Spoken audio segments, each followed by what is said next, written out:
Withering Rooms is a single-player 2.5D horror action game with many superb influences, such as Silent Hill, Clock Tower, and Dark Souls. It pays tribute to a bygone era of retro survival horror games, a genre which I have always been a huge fan of. With that said, Withering Rooms manages to stand out as a unique, rewarding experience on its own. The game centers on a young girl named Nightingale, who has been sent to Moston Asylum by her father. On her first night in the house, she finds herself trapped in a dream she is unable to awake from. The dream world is a parallel, albeit twisted version of the asylum, whose corridors are filled with all types of menacing undead creatures that want Nightingale dead. Withering Rooms was created by solo developer Troy West at Moonless Formless, a new game studio based in Seattle. Throughout my 20 hours of gameplay, I had a blast fighting my way through a dizzying variety of undead minions while experimenting with different builds. I also found myself invested in the strange world and its characters. The game sells itself as being set in a procedurally generated Victorian mansion that changes each night, which led me to falsely assume there would be a limited narrative. Thankfully, I was wrong. Withering Rooms provides a well-rounded, satisfying experience that is hard to believe was created by only one person. If you are a fan of retro horror and Souls-like challenges, then you're in for a treat.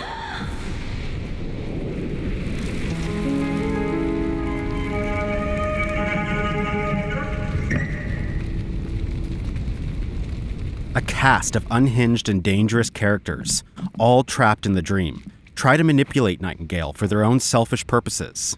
The absurdity and imaginativeness of some of them feels as if they stepped straight out of the pages of Alice in Wonderland.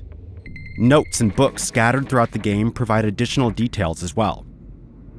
Unlike many games that overdo lore dumps, Withering Rooms sprinkles notes and books throughout that offer useful tips, solutions to puzzles, and interesting background details on the world and characters. The manageable amount of reading felt enjoyable and helped me feel more connected to the narrative, and almost always provided a welcome break from the white-knuckled combat. The dream has corrupted some inhabitants beyond saving, turning them into mindless undead. These shambling creatures are hunted and harvested like cattle, their organs becoming prized trophies for witches that stalk the world. Nightingale's own path to power becomes a dark reflection of the nightmare around her. To unlock more abilities, she will need to hunt increasingly formidable undead, a practice that blurs the line between survival and becoming a monster herself. The moral ambiguity is further explored through decisions the player can make in which direction the narrative takes. Throughout the story, you'll venture beyond the walls of Moston Asylum and into a variety of disturbing locales, such as a haunted hedge maze, ancient Byzantine ruins, and a carnival show packed with drunken murderous clowns. I was surprised by how large and varied the world was, and each different area has its own enemy types, secrets, and traps to overcome. The players will eventually discover a home base they can return to between exploring, called Nowhere.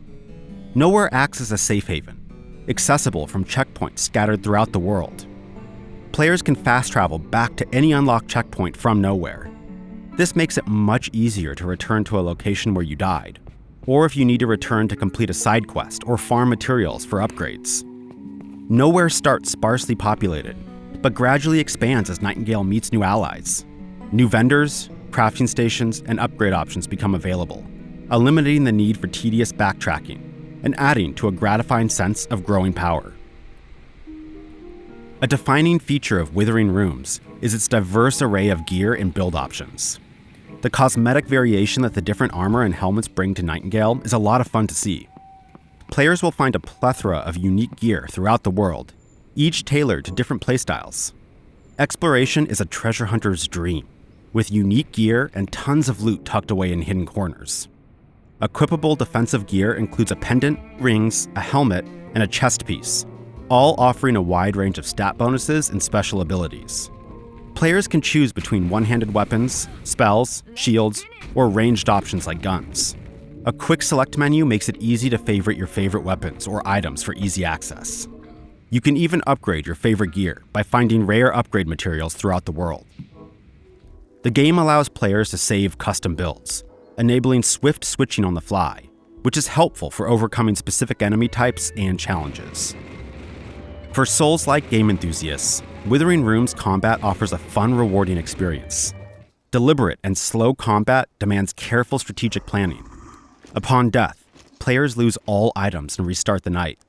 That means all enemies respawn with the exception of bosses. Luckily, the game offers a number of ways to ensure it doesn't feel like a complete loss. You'll uncover altars scattered throughout the world that allow you to purchase permanent inventory slots.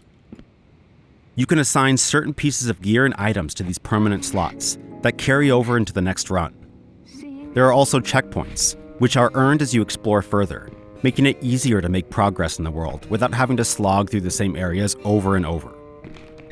Additionally, the player earns ability points which can be spent to bolster a variety of defensive or offensive skills, enabling players to grow stronger gradually. Ability points are earned by spending currency found by looting and defeating enemies or completing specific challenges. An interesting mechanic introduced is the curse meter. Taking damage from specific enemies and traps, as well as the use of spells and certain abilities, will fill your curse meter. As the curse meter creeps towards the halfway mark, the world warps around you, transforming into a Silent Hill-esque hellscape. Not only does the atmosphere intensify, but cracks in reality may reveal hidden secrets. When the meter fills completely, you become affected with curse rot, causing you to take continuous damage over time. There are different items that help lower your curse meter, as well as gear that helps mitigate how fast your meter fills. Some gear benefits from filling the curse meter, offering bonuses the more afflicted you become.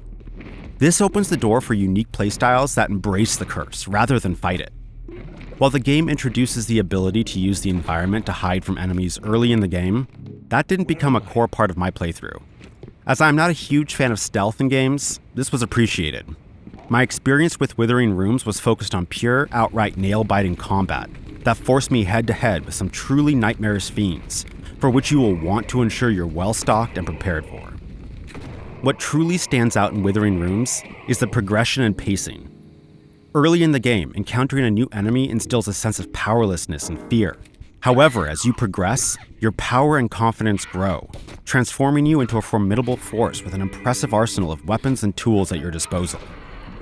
The game provides a great sense of accomplishment by not only granting increased power, but also unlocking quality of life improvements that enhance exploration, making each run feel more efficient and fun. The sheer number of items and powers to unlock makes each new discovery a satisfying milestone. With a whopping 80+ enemy types, each offering distinct challenges, the game boasts an impressive variety of foes. The sheer scale of enemy diversity is remarkable. One criticism I do have is not having enough variety in boss fight mechanics. While I mostly enjoyed the fights, I found myself employing the same strategy each time. Mechanics didn't feel different enough for me to shake up my playstyle as much as I would have liked. The combination of bosses inflicting heavy curse damage and my spell-reliant playstyle created a frustrating dynamic. Curse mitigation felt like a constant uphill battle, hindering strategic combat choices and turning meter management into a chore. I would have liked to see more variety in how boss fights need to be approached. With a well-stocked inventory of healing items, most encounters, even bosses, could be overcome through brute force, diminishing the need for strategic adaptation. A feature I did appreciate with boss fights was the option to retry without the fear of losing progress. You'll find a candle that can be lit before each boss encounter. When the candle is lit, you save your progress and return to the exact point in the game with all your items if you die, allowing you to repeatedly take on boss fights without the risk of losing your hard-earned progress. However, the candle save feature is confined to the boss's room, so be prepared to lose that benefit once you leave the boss area. The game features a New Game Plus mode, allowing you to start fresh with all your permanent upgrades and gear intact. It also ups the difficulty from the start, preventing the early game from feeling too easy. While I haven't fully started my second playthrough, I plan to do so eventually. I don't usually replay games on New Game Plus, so it is a testament to how much fun I had. I can see Withering Rooms offering many more hours of gameplay for those who want to continue the adventure past the first 20-hour playthrough. And with a large variety of build types to explore, I don't expect things would get boring anytime soon. Overall, I can't recommend Withering Rooms enough, and I hope more people experience this indie title. It is packed to the brim with a morbid charm that resonated deeply with me. The grotesque enemy designs and hauntingly beautiful environments create an unforgettable experience that stayed with me long after the credits rolled. There is so much more to this game that I haven't touched in this review, because I think it is best experienced through blind discovery. While I did encounter a repeating minor glitch that caused load screens to get stuck while transitioning between areas, it was a very minor issue and didn't seriously impact my enjoyment. It never required me to quit the game, but sometimes I could hold on a black screen for upwards of 30 seconds. This didn't happen too often, however. If you play Withering Rooms, prepare for a difficult, at times unforgiving experience. While the game's punishing combat may not be for everyone, the sense of accomplishment from overcoming a difficult boss or area is rewarding. The game offers incremental rewards that keep you motivated throughout the journey. Withering Rooms isn't for the faint of heart, but for those who persevere, a world of rewarding challenges, twisted horrors, and deep, satisfying progression awaits.